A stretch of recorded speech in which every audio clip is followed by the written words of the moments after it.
This story is set in a magic academy called Our Garden, where we also meet our protagonist, whose name is Wilserford.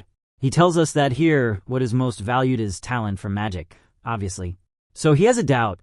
What happens to those who don't possess this magic, and do they have any chance of progressing in this academy? To answer this question himself, he came to the dungeon to kill monsters, and not just on any floor, but on the 7th, where he humiliates a tricorn dog duo that was even capable of using magic. Although our boy defeated it, it reveals that he is not capable of using magic, but still, he aims to be one of the best in the academy. It's there that he faces the next day. They are in a normal class where the teacher is teaching them theory, and for this, he made a student participate who obviously already knew it by heart. However, for the practical part, he calls our protagonist, and this is not the first time he calls him. In reality, the teacher is plotting something, and even knowing about our will, he mentions that he only has to use the catalyst to conjure a flame. However, although he tries, even telling his flame to emerge, the expected result doesn't appear, and so our protagonist is left being mocked by the entire classroom. But the only one who worries about our boy is this orange-haired girl. Despite that, the teacher himself highlights to everyone that a student of this institution who can't even use the most basic magic would just be a typical bookworm. Moreover, looking at our will, he mentions that he only excels in theory, and his case has no remedy. But just at that moment, an annoying redhead named Cian Ulster uses his fire magic on the stones that were in front of our boy, and that's how he activates the beautiful blue flames. However, the teacher also calls him out, telling him not to show off without permission. Hearing this, the annoying boy apologizes to Professor Edward, mentioning that it seemed to him that Will was indisposed, and that's why he only tried to help him. Yes, a real son of a gun. Then the teacher mentions that will be enough, and with a single magical movement, he extinguishes the flame and turns it into purple diamonds, while emphasizing that the supremacy of magic in the world is absolute. He continues saying that magic is absolute, that magic is power, and all because their heroes are magicians. So there, addressing our protagonist, he highlights that someone with only theoretical knowledge about magic, but unable to use it is someone useless and unworthy of being in this honorable place. On top of that, this scoundrel dares to say that newbies with impossible aspirations should withdraw from the academy as soon as possible. But it doesn't end there. At the end of the class, the red-headed bully and his 2 companions meet our Will. Cian mentions that he was told about our protagonist going back to the dungeon, and he mocks him because he surely only kills minor monsters to earn points, which, at least for him, is a complete shame. But then the girl who was so worried about our protagonist and was the only one who didn't mock him in class appears to defend him. Her name is Colette Lore, and she defends our boy tooth and nail, confronting the redhead face to face. At the same time, she emphasizes that Will is kinder than him and works harder than anyone in the class. But obviously, the class bully and annoying guy won't allow anyone to disrespect him, so he tells them that kindness and effort don't make him a great magician. Touching our boy's shoulder, he tells him that becoming a magic bander is a dream that's too big for him. He also tells his sidekicks to leave and not waste time with this inept person, which obviously also angers our boy's black kitten. Not content with what he said, the annoying guy, while leaving, tells him to better listen to Professor Edward and leave once and for all. At that, both the kitten and the girl stick out their tongues, as if mocking the redhead. Now, walking with the girl, she mentions that Professor Edward is wrong, as he shouldn't humiliate him like that. However, that doesn't matter to our protagonist, as he knows it's true that he can't use magic, and rather feels fortunate to have such a pretty girl who worries about him. Hearing this, she blushes a little, so she asks him if he doesn't say these things to just anyone. Although he tells her that he was taught to compliment girls, being realistic, he finds her very pretty, and what he's saying is not strange, but just the truth. With that, he kills the girl with tenderness, and so she hits him. Since this boy had made her blush too much, at the same time, in her mind, she knows that her name is Colette Lore, who is a daughter of a noble family, and as such, knows she has to maintain her composure. But she is interrupted by Will, who mentions that what he's seeing now seems very precious to him, and when she sees the same thing, she confirms it, recognizing that it's a very warm light in which the most powerful known magicians, like the magic banders, still protect the sky. Thus, we are told the context, for it turns out that long ago, People knew nothing of the sky, and all of humanity was trapped in darkness. Therefore, the celestial inhabitants terrorized the world, and this only stopped when 5 magicians opposed them, resulting in the aforementioned uses rejecting the invaders. And so they brought peace to their world. And now, as for the magic banders, it's a title that since then has only been granted to the most powerful, as everyone in the world dreams of having the honor of being one of them someday. But then the girl asks him if he believes that the Maiden of the Ice Staff, known as Alvis Vina, is watching them. To this, our boy confirms it, and even tells her that she's watching them now. We don't know how, but according to our will, he knows that she's sitting next to a window and looking in this direction. Yes, definitely our protagonist is the biggest dreamer. Then our boy remembers a little girl who was his friend, for during his childhood, she told him about the sun and the moon, which float in the real sky. This girl's name is Ilaria, who used to read a book to our protagonist, which also revealed that on the other side of the sky, there's a very precious sunset that bathes the entire sky in a bright red. So she told him that if they get very close to the sky at the top of the tower, that is, if they become magic banders, they'll be able to see the sunset. Hearing this, our little one made the girl promise that they would go see it together. However, now our protagonist knows that it was just a childish promise, as Ilaria had exceptional talent and became the youngest magic bander in history. And so she alone departed for the tower, unlike him, who has no talent and doesn't even manage to be mediocre. But he's still unable to forget the promise he made with her, and that's why he decided to keep fighting to achieve his dream and be by her side. But there we return to reality, where Arwell meets his dear Professor Warner Nam, who is also a teacher at the academy, and on this occasion, he's yelling at him because our boy went back to the dungeon without his permission, and even went to the 7th floor alone. But after so many lectures, Arwell apologizes, kneeling, as he knows that this guy does care about him. So he explains that he did it for the credits, and with that, the professor understands him, as after checking the bones of the monster he brought, he confirmed that he killed an evil war, and with that, he adds 2 credits. As he's still determined to be a magic bander, he explains that before reaching the tower, he must access the higher institute, and for that, he needs both theory, sorcery, and practice. Of the 3 fields, he also requires a lot of credits from these, and since he's not capable of using magic, he can't get sorcery credits. At the same time, he reveals that for this week, he needs 4 credits. This surprises our boy a lot, so he quickly starts looking in his notes for a monster that has those points. So the nice teacher mentions that on the 6th floor, there's a Baskerville, which a certain bookworm hasn't defeated yet, but he knows he's capable. Hearing this, our boy gets very happy, so much that he hugs him, but obviously, the professor doesn't like these displays of affection. But to our Will's bad luck, a certain annoying redhead had also heard everything and thinks about taking away his prey. It's then that we now find our boy on the 6th floor of the dungeon, and on the way, he remembers that he's faced a Baskerville once before.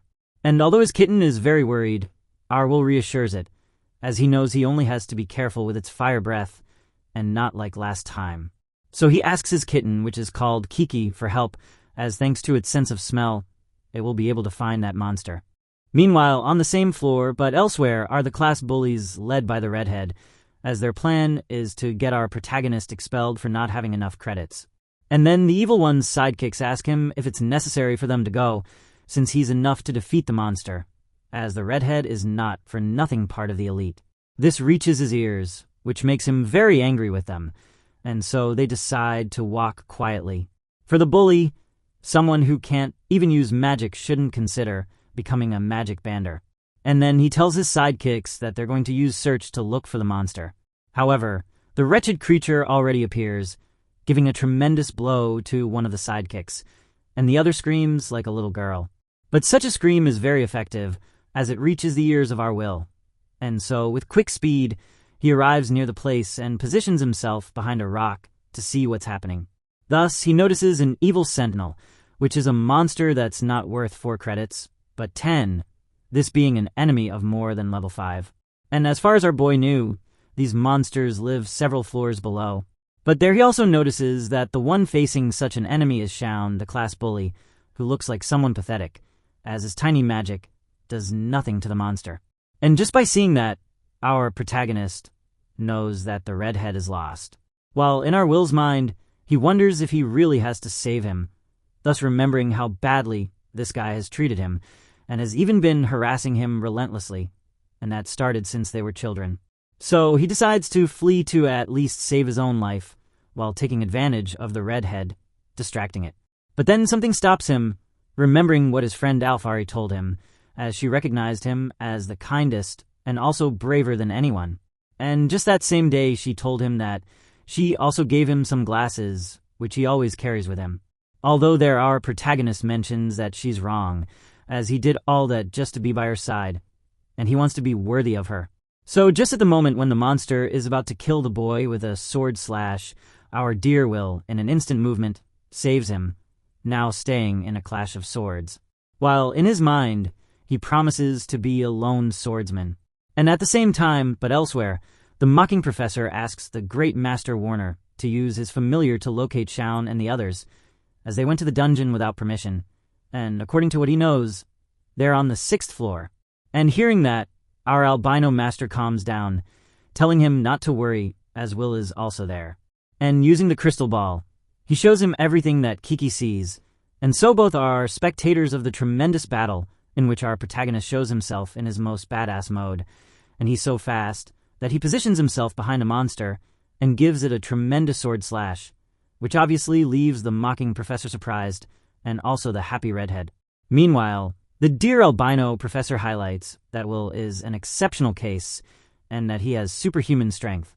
Likewise, with just seeing the enemy once, he can read it perfectly. Yes, and it's so surprising that he dodges a sword slash in the air, and not content with that, he cuts off the monster's little arm.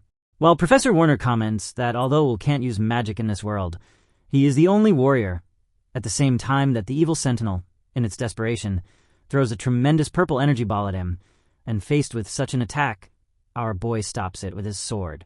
While the albino professor comments that a single sword slash from Will is more powerful than lightning, and he's indeed right, as with just one slash, the monster is destroyed and beheaded.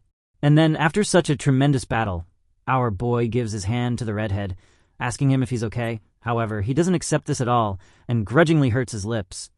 Just like Professor Edward, who can't believe it, as he doesn't want to accept that someone who doesn't use magic can even surpass that, and so he simply leaves the albino professor's room.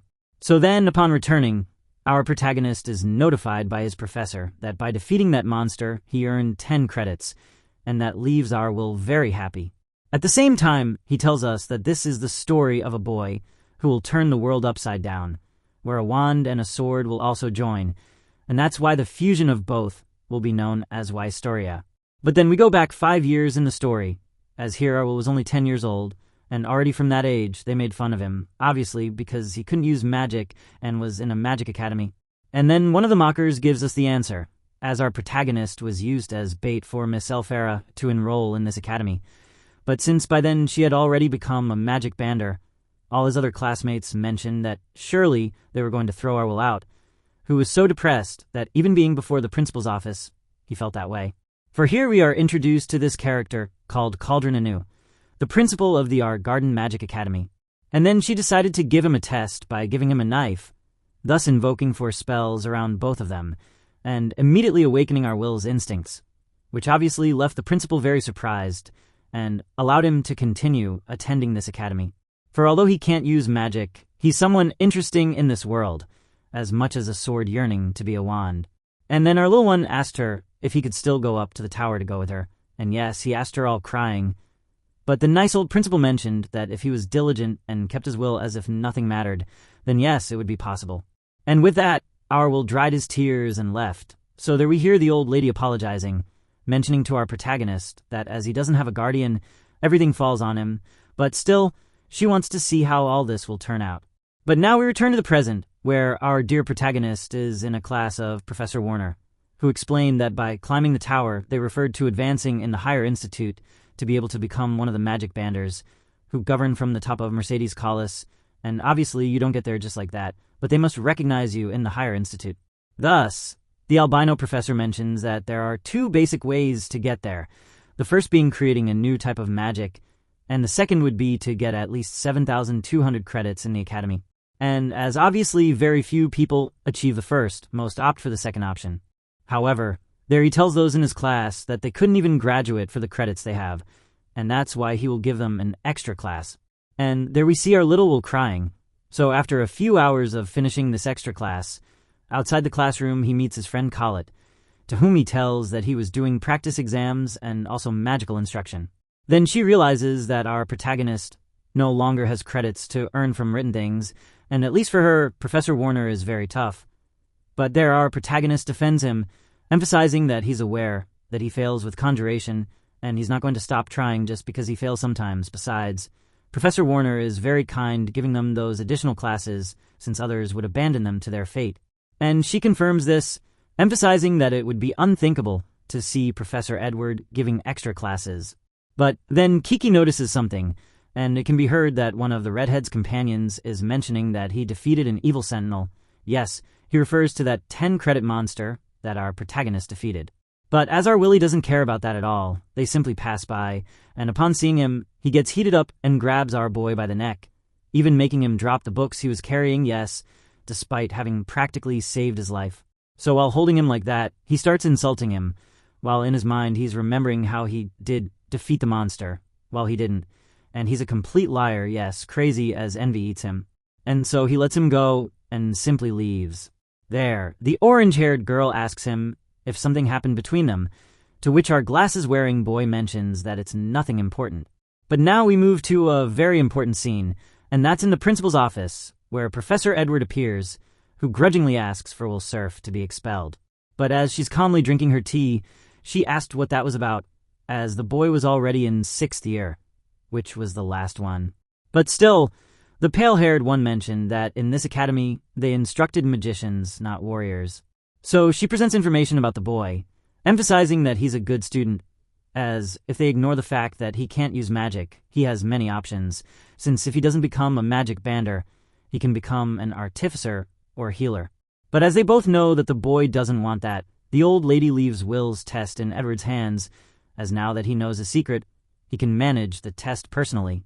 And if our Will proves to be incapable of overcoming his test, she herself will leave the matter of expulsion in his hands. He accepts this, but also warns her that he's not as merciful as Professor Warner. And although she knows that, she prefers that this guy checks and accepts the truth himself, since Professor Edward is the one who understands the magic banders better, as he's the closest to them, as he's known as the Dark Snake Magician. And on his side, our Will was storing his things, but as the locker needs magic, his friend helps him, and so he manages to take out other books to study, telling us that in the year 344 of the magical era, the Battle of Gar-Zerona broke out, as here the dwarves, which were a race from another world, were tired of being exploited. And although 10,000 of this species fought, they weren't facing just any human, but a very powerful magician. And there our protagonist understood the dwarves, as from them he learned that he should never give up. And then the girl notices a gray hair on our protagonist, which she wants to remove, but while they were being very affectionate, Professor Edward appears, who calls our protagonist to the sorcery room immediately, as he thinks of giving him an extra choice. And so, upon arriving at the place, he emphasizes that he himself will check his worth, warning him that his only goal is to land a single hit, and that he can't refuse. But if he achieves it, he'll give him 5 sorcery credits. Now, if he fails, he'll have to leave the academy forever, and that last part terrifies our boy. So the professor, preparing his magic, emphasizes that someone without talent shouldn't even be allowed to dream of being a magic bander.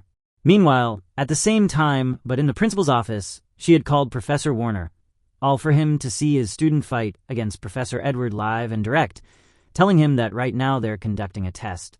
For just as she accepts that he defends Will, whom he protects, now he must also accept Professor Edward's legitimate concerns, and that's why on this occasion this was her decision, as she'll make Edward judge whether Will is worthy or not of aspiring to become a magic bander.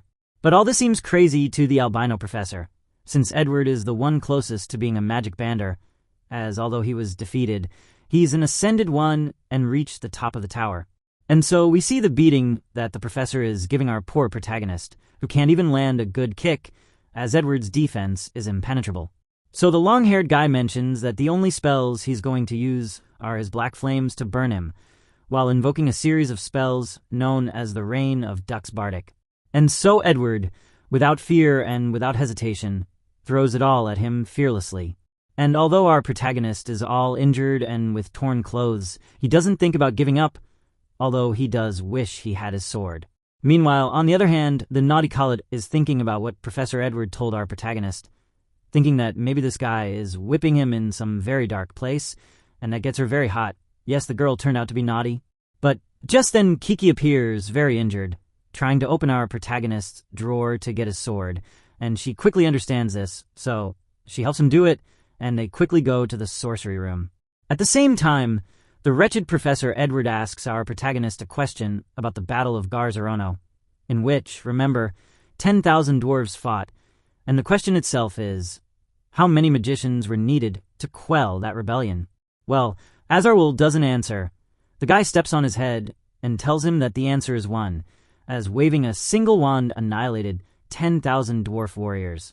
In turn, he emphasizes how magic works in this world, as a sword will never be at the level of a wand. And despite everything said, our dear Will, destroying the floor with his hands, mentions that he still intends to become a magic bander, and immediately separates from the professor, grabbing the glasses that Elfaria gave him. And so he emphasizes to the pale-haired one that he wants to be with the person he loves. Yes, basically he does it for love. And that surprises Professor Edward, although he also mocks this mundane love, as it's very foolish that this drives him to reach the pinnacle of magic. Our Will understands this, as it may seem ridiculous to many his reasons, and that the path may be hard, but he still wants to reach Elfie and see the sunset together. Just at that precise moment, his friend arrives with his sword, which he immediately receives, and in an instant he is prepared with his glasses and sword. But even so, Edward doesn't wait, and launches a tremendous ray, which Arwol easily repels with his sword. Upon seeing this weapon better, he recognizes that it's a Moria sword. However, that doesn't matter now, and although our protagonist could repel the attack, he is very afraid because he knows that Professor Edward is one of the most powerful, and with what he has seen so far, he knows what separates him from the magic banders.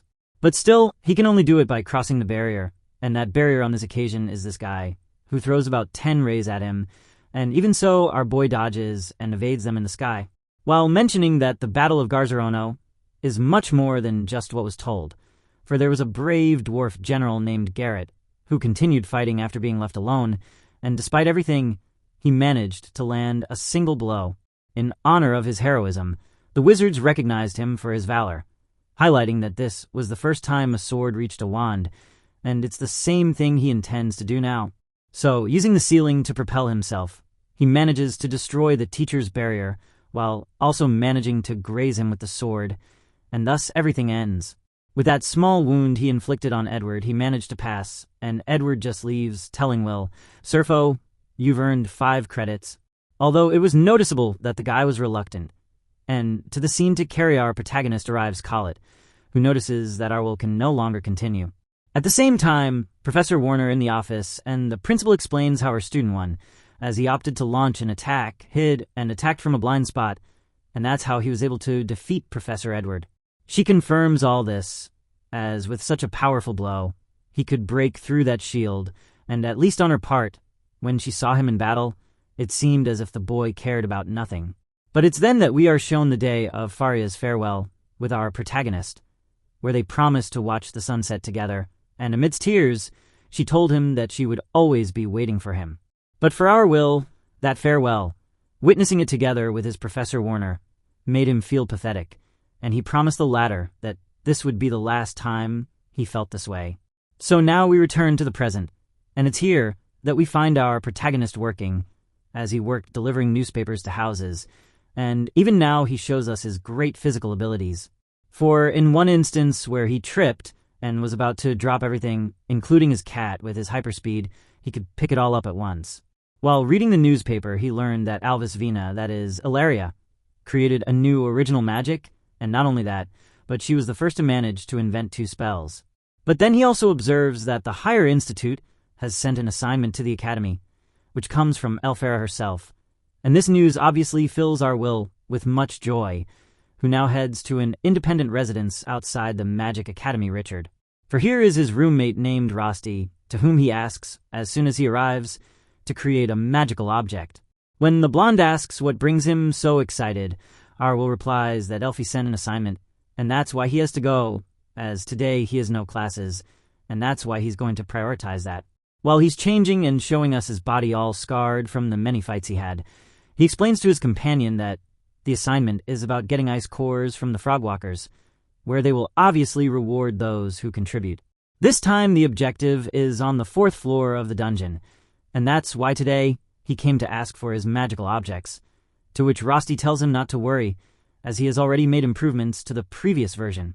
What's more, he hands them over, as he already had them prepared, and well, he also puts a piece of bread in his mouth, telling him to be very careful, and our protagonist thanks him, saying he'll return.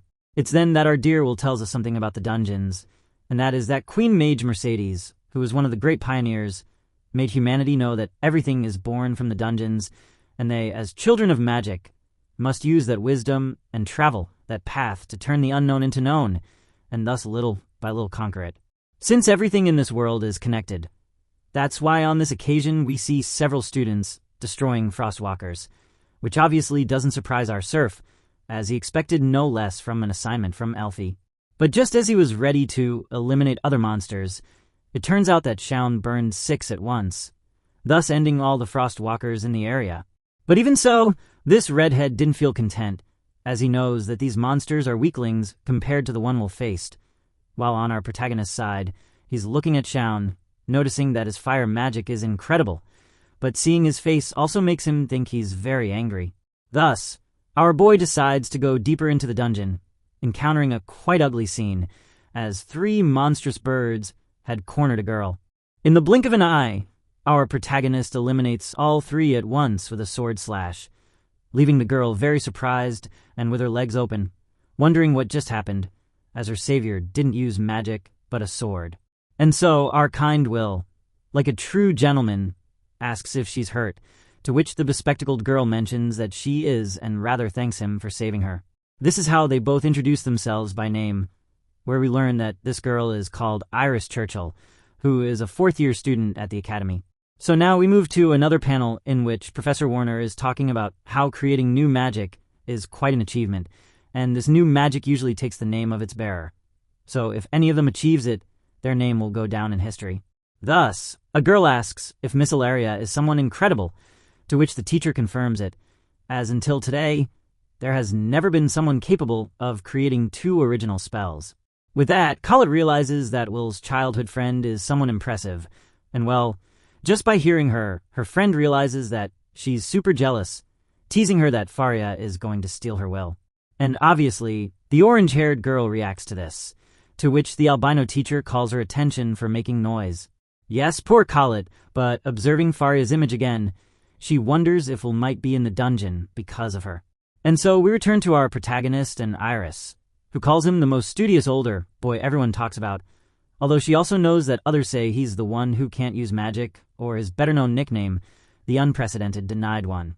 But she doesn't say it with bad intentions, so our protagonist asks if she doesn't despise him for not having magic, to which the bespectacled girl responds that she would never despise the person who saved her, as she greatly respects people who have their own gift, because someday she will be one of those who maintain the sky.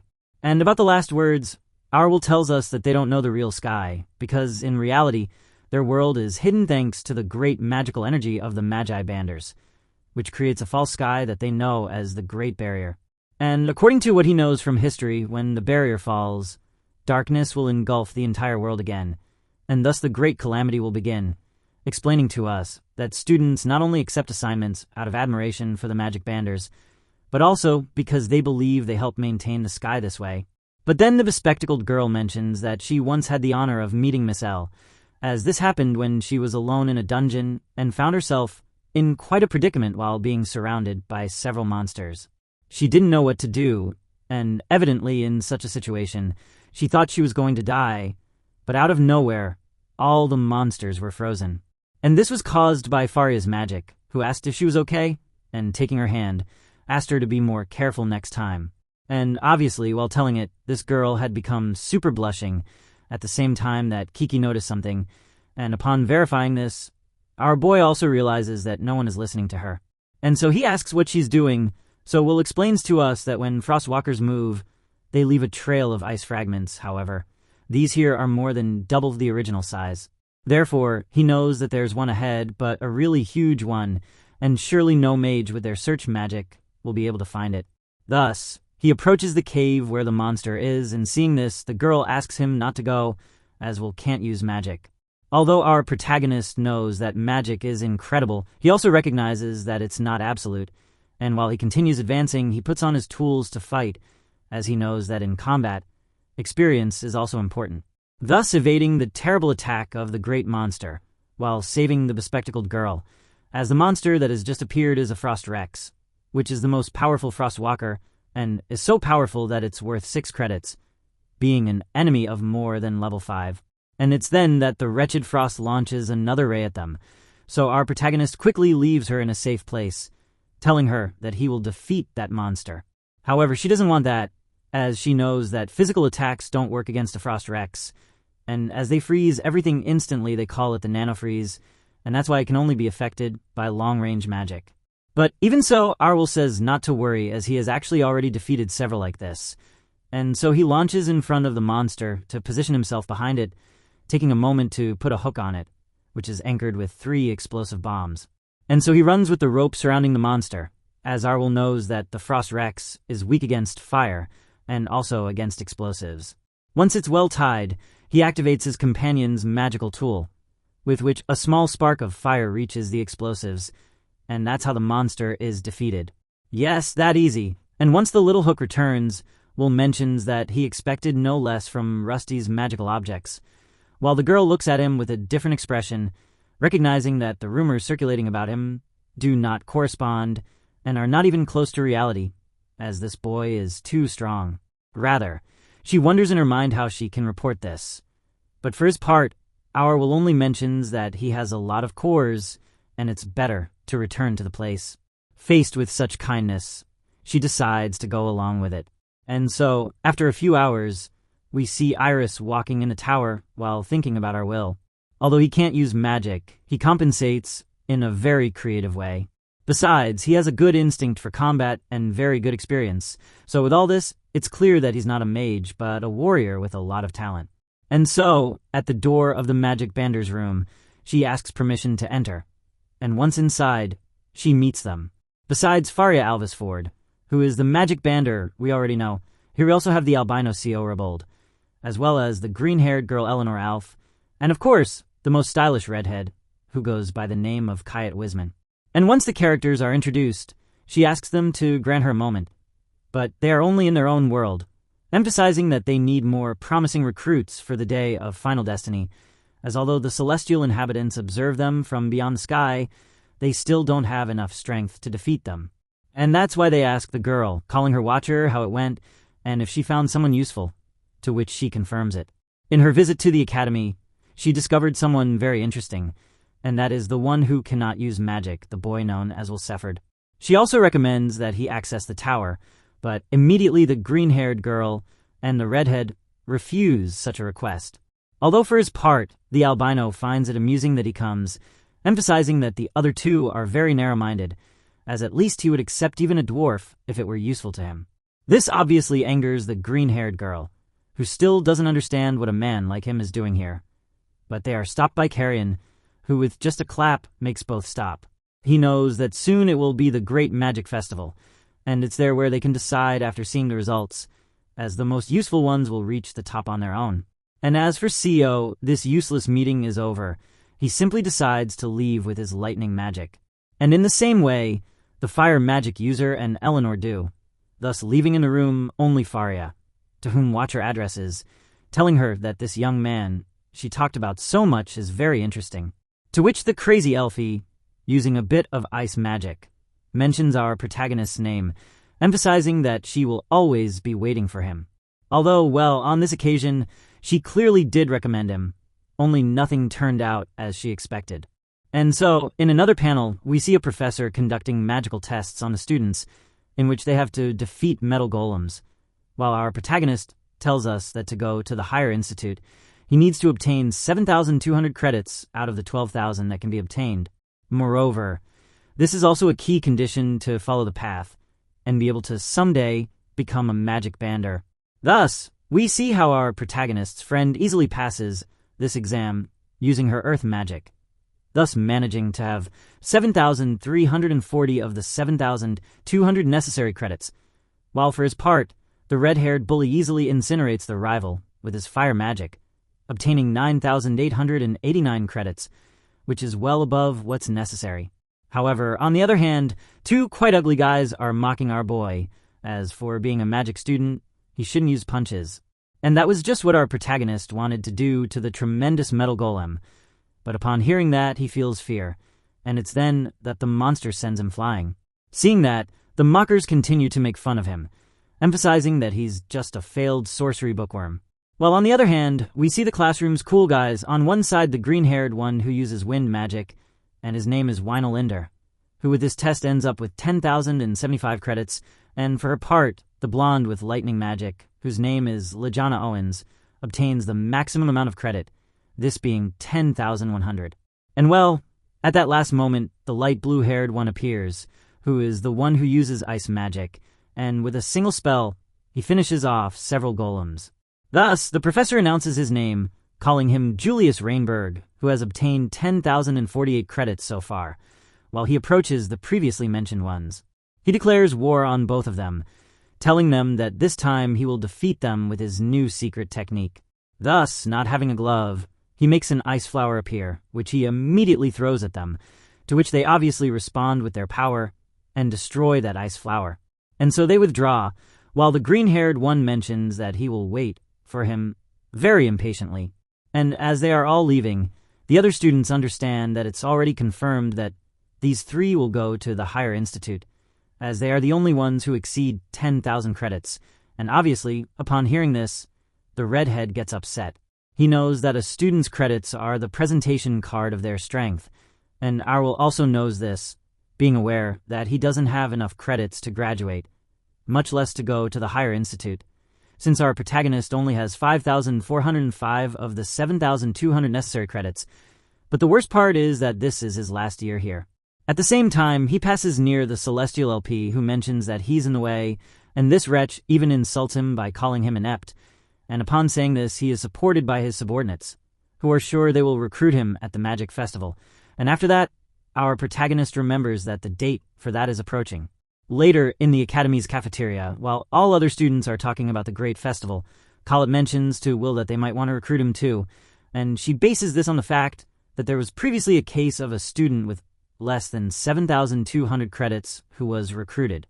He does remember this, explaining to us that the Great Magic Festival is where various competitions are held, and where high mages from the tower come to recruit students.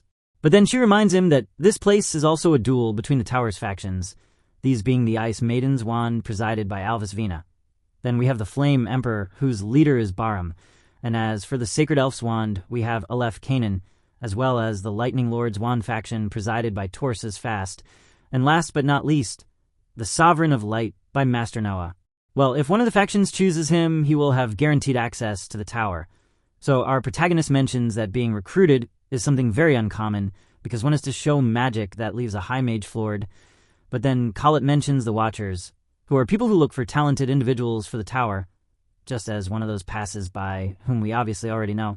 However, Owl tells his friend that he will only work behind the scenes helping to manage everything, and although he insists that this would change others' opinions of him, he has trauma, because in second year he had a really bad time, and this was because he drew attention as he shouldn't have, and thus angered the entire audience, because he was cheating. As they head to the window to see the students practicing, she very optimistically mentions that even if they can't go to the tower, maybe there are other options. So they head to another place while talking about how the Great Festival is a place where one can show their abilities, and she confirms this, emphasizing that he should try to promote himself there, but however, he knows he can't use magic, so he can't do much, which obviously makes Colette a bit more angry.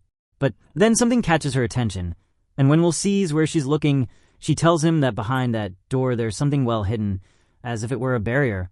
It even has inhibitors and acoustic dampening, so that no one can hear what's inside. It's then that she grabs Kiki to break the lock, and the little one does it without much problem.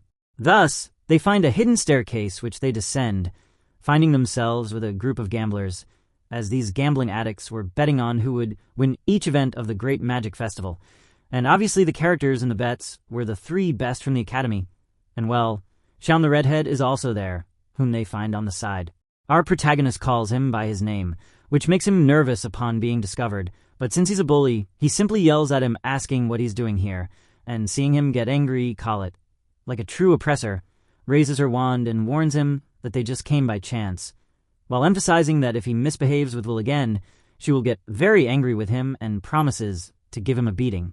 Thus, our friendly glasses wearer asks the redhead what he's doing here, since he apparently isn't betting. But as Shaun doesn't answer, his faithful subordinates defend him, highlighting that it has nothing to do with Great Shaun being interested in who they bet on, much less the talent gap between him, Liana, and the rest, and nothing to do with the 3 from the Academy being the best known and him being ignored. So upon hearing all this, and knowing they've said everything they shouldn't have, the redhead yells at them to shut up, and this also reaches the gamblers' ears, who, while they notice and look at them for a while, afterwards continue with their bets. At the same time, the classroom bully mentions to our protagonist and Collet that those 3 don't worry him, especially since they haven't beaten him in battle yet, and he knows they have the same magical ability as those 3, and the only reason they've beaten him in credits is because of the theoretical part. But then he argues with himself since he shouldn't be giving explanations to those 2, and thus, very angry, he leaves pushing our protagonist.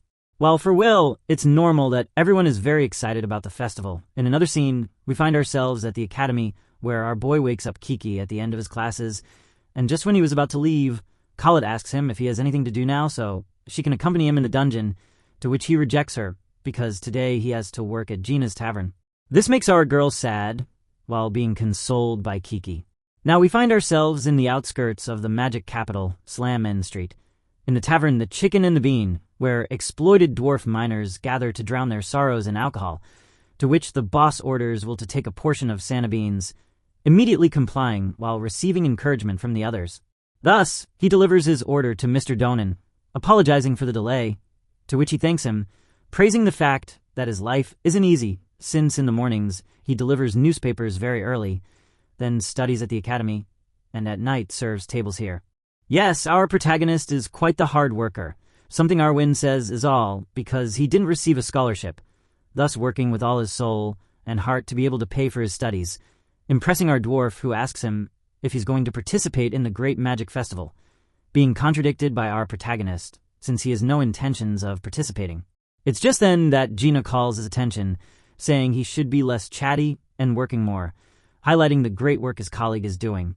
For this same reason, our Will starts to work much harder to be able to reach the level of our blonde one, who attends to everyone like a shining shadow, receiving praise from all the dwarves.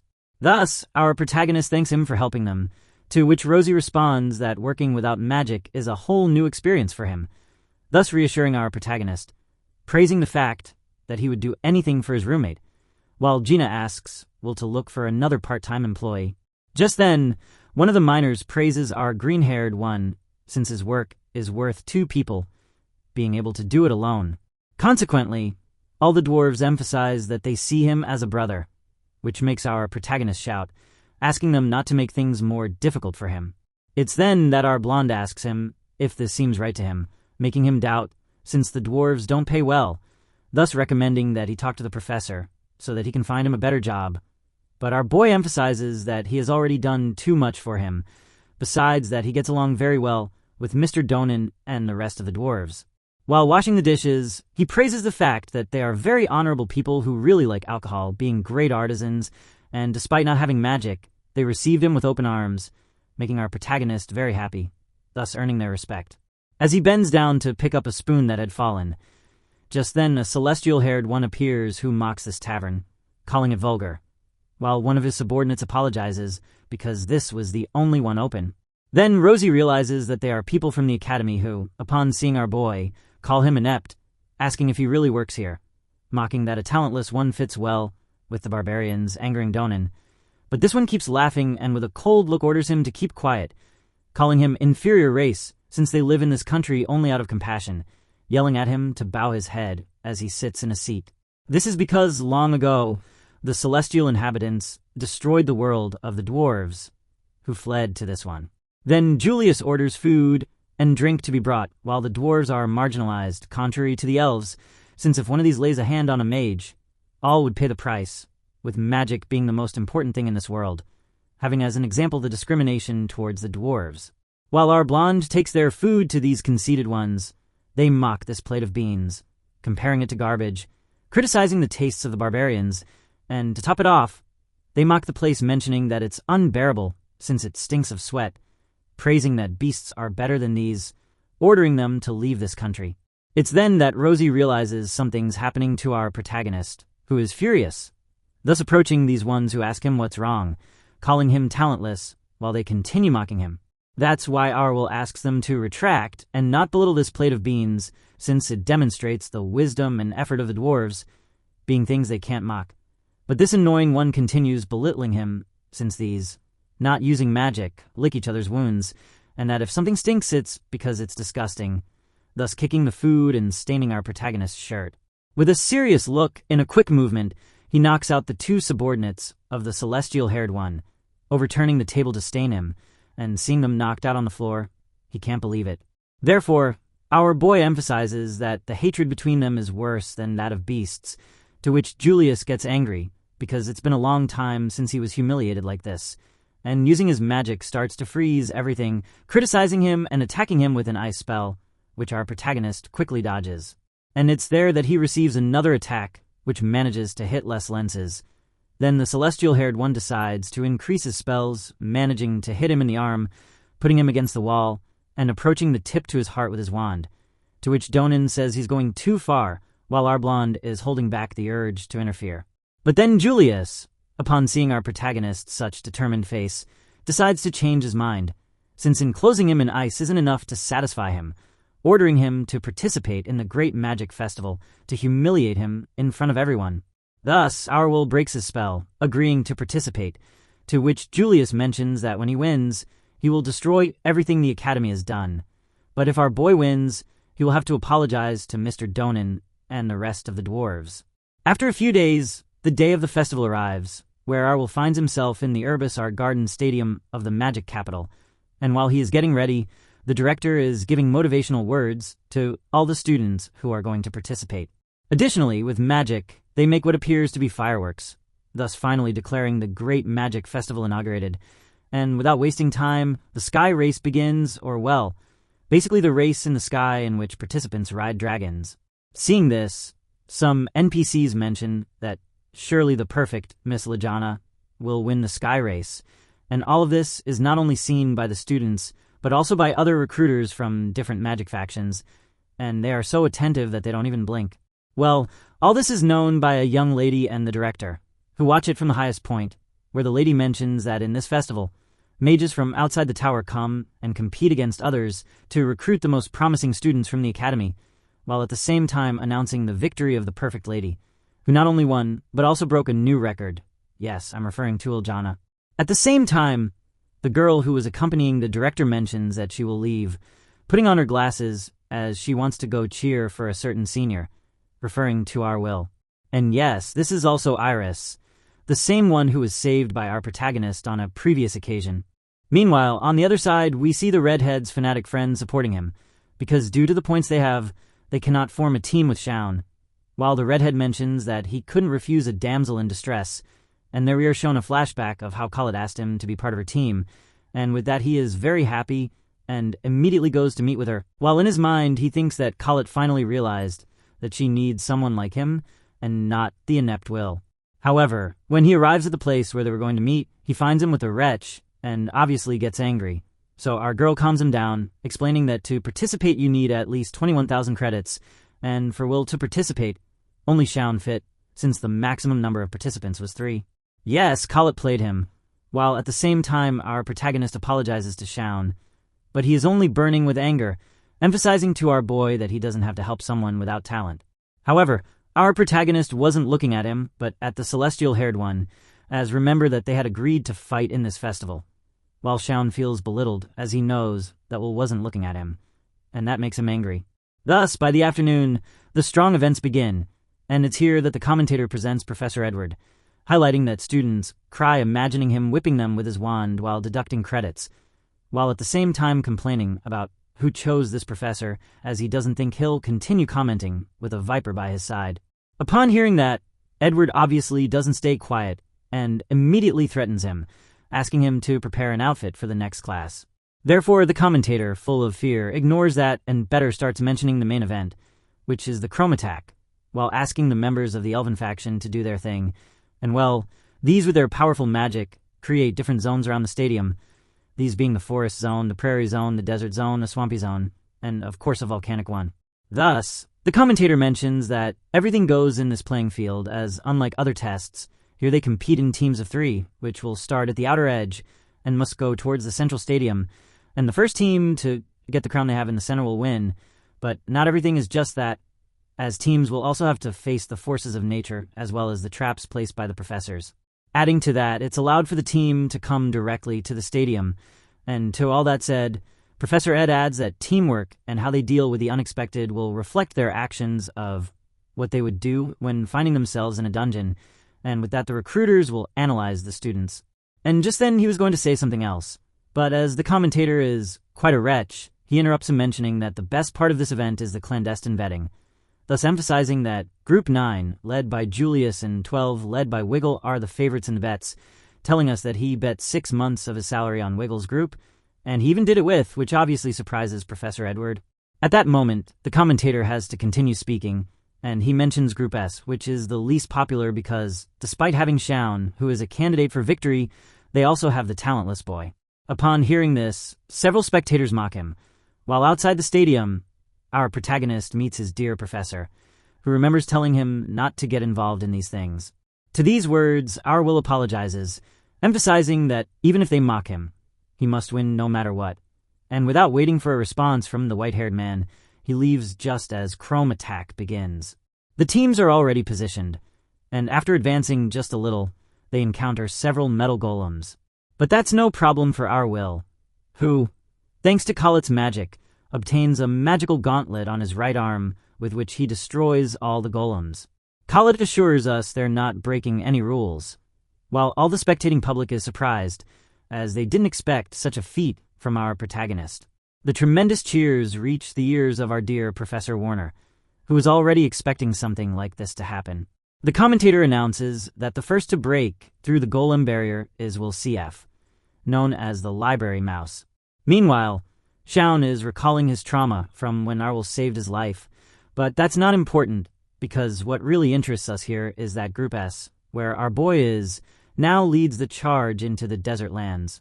Despite magical devices dropping heavy rocks from the sky, that's no problem for our green-haired hero, who with one punch makes the earth rise to form a barrier that protects him from these attacks. At the same time, our dear Collett summons many swords, which Arwol uses to throw at the devices and destroy them. Although one manages to escape, it's also the moment where our protagonist shows us a bit of his speed, and not just to us, but to everyone else, as in a single instant, he grabs the sword and cuts down the last remaining one, thus eliminating and overcoming the desert lands as if it were nothing. The commentator highlights how exceptionally fast this team is, and is even a bit worried about his bet. Meanwhile, the red-haired one is wondering if Will is really that strong, impressing the students who criticized him so much that they believe it's because of Collett's magic, which our blonde partially confirms. Even the recruiters praise how fast he is, and his ability to detect and disable traps. Our professor emphasizes that Will has always been in the dungeon, and his great efficiency comes from his experience and knowledge, allowing him to make his way through. Our glasses-wearing girl cheers for Will, making everyone turn to look at her since our protagonist group is in the lead. We see some who complain about being behind our boy, who are then caught by carnivorous plants. This isn't happening just here, as the other traps are mercilessly finishing off the efforts of the other teams, highlighting that it seems the talentless one will be the first to reach the stadium. It's then that Julius wonders if something has happened, since the stadium seems very animated, freezing everything around him and asking his subordinate about the situation. They mention the talentless group is in the lead, making him laugh, and emphasizing not to worry as he'll take care of it. Just then, Group S reaches the final zone of the haunted forest, activating several circular traps, which our will makes cancel each other out. Consequently, they ask Professor Edward what he thinks about this since he set the dark magic trap, but he refuses to answer. Returning to our boys, Will already knows how it works, since near the stadium they'll encounter other groups, forcing them to fight in this dense forest, where the real battle begins. He shares his plan, which is to get ahead to ambush Julius. But just then an ice spell is thrown at him, which he barely dodges, surprised that the blue-haired one was already waiting for us. He wonders if he's alone, and how he could have gotten ahead of them, launching countless pieces of ice, which our protagonist dodges. But these melt as our red-haired one appears with all his power, launching his most powerful spell at our will, which is a great amount of flames, being protected by our girl's spell, causing a great shock wave, burning everything around.